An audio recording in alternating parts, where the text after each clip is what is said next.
Ahsoka Tano is back as a live-action character, always ready to fight. After Disney Plus served us the objectively disappointing show Obi-Wan Kenobi, and also botched some of the stuff in the still solid third season of The Mandalorian, what can we expect from Ahsoka? Will it live up to the hype?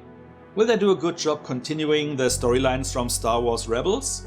Is it also solid without knowing the animated shows?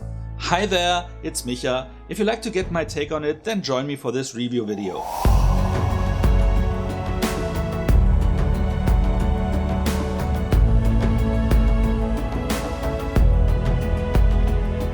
The show's pilot, titled Master and Apprentice, starts with a text crawl to catch us up. Former Imperials are still plotting against the New Republic, trying to bring back Grand Admiral Thrawn from exile. This would reinvigorate the enemy, likely leading into another war, as former Jedi Ahsoka has captured Morgan Elsbeth in the events that took place in the Mandalorian Season 2 episode The Jedi, which should have been titled The Former Jedi. She learns about the hidden place of a secret map, which may be the key to locating Thrawn, and of course thereby finding Ezra Bridger, who used his mental connection to the Purgil, whale-like creatures that can travel through hyperspace, to take the Admiral to an unknown faraway region in an effort to save his friends, which happened in the series finale of Star Wars Rebels. Ezra, please, get out of there! I can't do that. It's up to all of you now.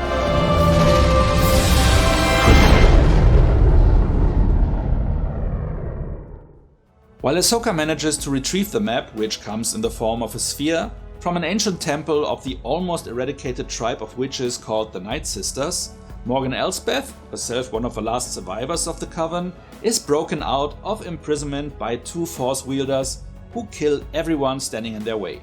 On her way to the temple, Ahsoka is ambushed by assassin droids that initiate a self-destruction protocol after being defeated.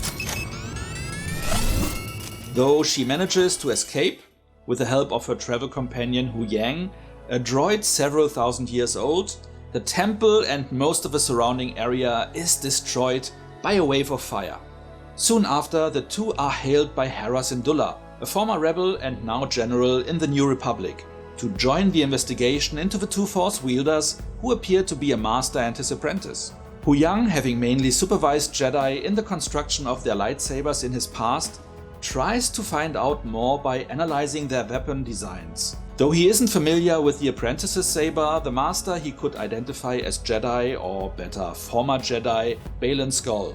Trying to unlock the map, Ahsoka seeks help from her former Padawan and Hera's teammate from Rebel times, Sabine Wren, who will be motivated by the prospect to find Ezra, who was also part of their team.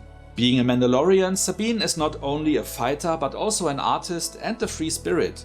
While she is still angry with Ahsoka for discontinuing her training, for reasons yet unknown, she agrees to help but takes the sphere with her for further investigation. Against Ahsoka's will, not knowing that the enemy is also trying to get their hands on it. In the meantime, we see the Force wielders conversing with Morgan Elsbeth. We learn that Baylan Skoll's apprentice is named Shin Hati. We also meet a silent being dressed in black and wearing a mask, called Marok.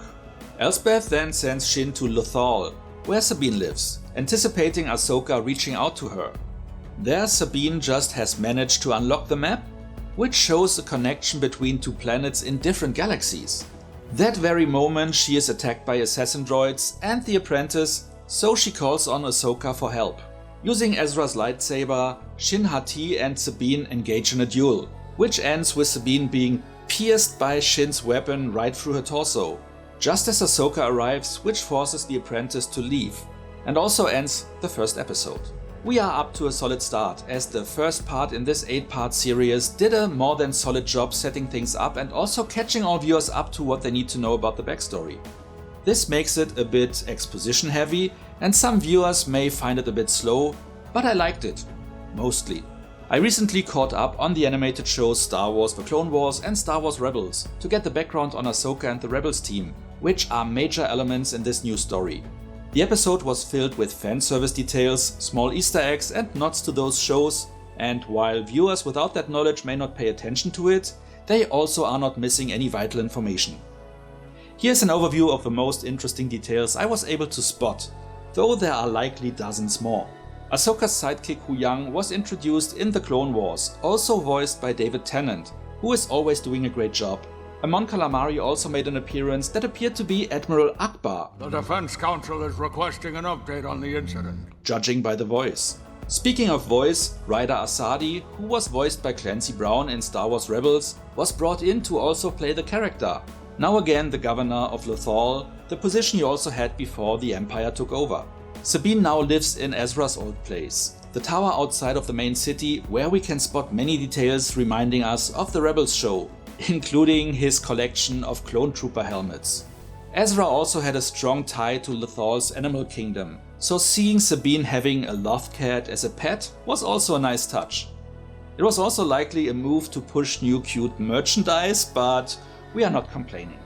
However, seeing one of the usually free-roaming cats being domesticated felt slightly wrong, but maybe it was allowed to come and go as it pleases.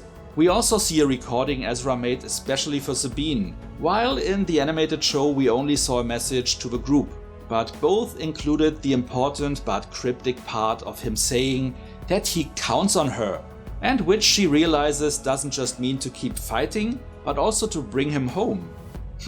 Jedi, right? Why didn't he just say that? You're a witch. A survivor. Elspeth calling herself a survivor also is a nod to the storyline where Count Dooku sends General Grievous to kill off all the Night Sisters in an effort to get rid of his former apprentice Asajj Ventress, who was also a Night Sister. I bet your master found you difficult at times. I also liked the pause it gave Ahsoka when Hera mentioned the relationship to her master, as Ahsoka, at this point in time, was already acutely aware of the fact that Anakin became Darth Vader. It also brought back the hurt she felt by leaving the Order after they failed her. A quick but really nicely layered moment in that episode. So much about that. Let's look at what we learned so far. You're right about one thing, Captain. We are no Jedi. Baylan and Shin are not Jedi, but it is not clear if they consider themselves Sith or something else entirely. Ahsoka herself is not a Jedi anymore, having left the Order after she was ousted for a crime she didn't commit, as I just mentioned.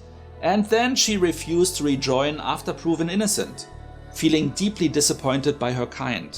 Thrawn, the major adversary of the later seasons of Star Wars Rebels, apparently can be located by a map that is thousands of years old, even though he vanished just about 10 to 15 years ago. Hopefully they will give an explanation other than magic of the Night Sisters, but it wouldn't be a deal breaker. It also was a little bit unclear why Ahsoka, not keen on meeting with Sabine, would think that she may be able to unlock the map, and why she ultimately did, while Huyang wasn't able to. Was being an artist enough? Who knows. How Sabine could become Ahsoka's Padawan is also a little bit of a mystery.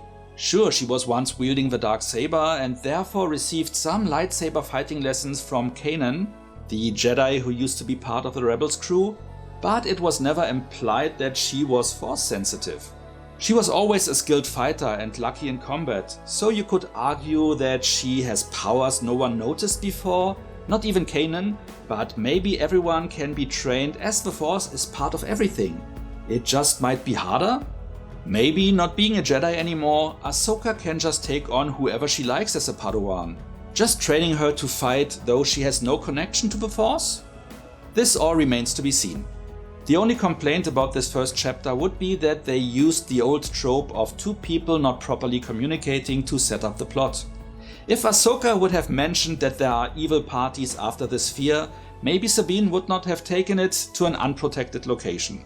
I guess they also wanted Sabine to feel guilty to increase her motivation, but she already felt that she failed Ezra, which should be motivation enough. In any case, that turn of events was highly predictable and felt a bit lazy.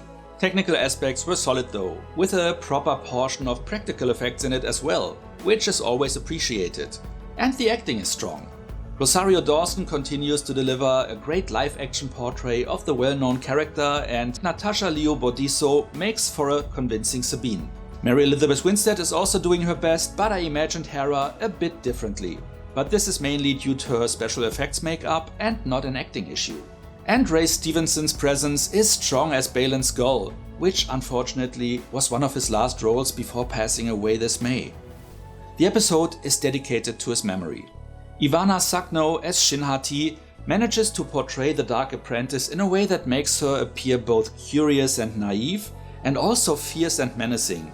This actress may be one to keep track of regarding future projects.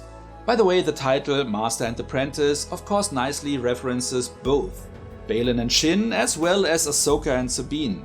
I was surprised though to see it preceded by a text scroll at the start. Not sure if we ever had that in a Star Wars show before. But even more surprising, they didn't present it in the form the main movies were displaying text. Even though this one has the same 3-paragraph structure. Likely done with a certain purpose, but it still felt a bit wrong. One last call out. If you have watched any of the show's trailers, you know exactly how the cliffhanger around Sabine surviving the saber wound would turn out. So why even make it a cliffhanger? Just saying. So now, let's get to the rating, but before we go there, let me ask you to like and share this video if you enjoyed it so far. And if you're not a subscriber yet, maybe consider to change that. By also hitting the notification bell, you will get a heads up for most of my new videos. Now for the rating. What can I say? The kickoff to Ahsoka's own show didn't disappoint. It was a bit exposition heavy, but fans will enjoy the Easter eggs they found in those scenes, while newcomers will appreciate being brought up to speed. So everyone should actually be fine with that. Of course, some scenes like Sabine evading the governor's men on her bike were more for the benefit of casual viewers to establish her free spirit, while everyone already familiar with her may see this as an unnecessary scene that oversimplified her character, but again, no deal breaker. The episode opens some questions, for which I assume we will receive an answer, while others, like the mystery around the sphere holding Thrawn's location, will likely remain unsolved. The only detracting issue was just the lazy setup around the sphere being lost. I'm going with 7.5 out of 10 points here, as there was room for improvement, but some things were done very well. After all the recent disappointments with Disney Plus shows, I am hopeful that this one may be a redeeming entry. Though I hope I didn't just jinx it. What about you? Did you enjoy this first part of a story? Are you familiar with the animated shows? If so, did it all work for you? And if you haven't watched those shows, did the plot still make sense to you? Whatever you like to share, let me know in the comments. So much for now, see you next time and thanks for watching. On her way to the temple, Ahsoka is ambushed by assassin droids that initiate former Jedi Baylan Skoll. Trying to unlock the map, Ahsoka seeps. This would reinvigorate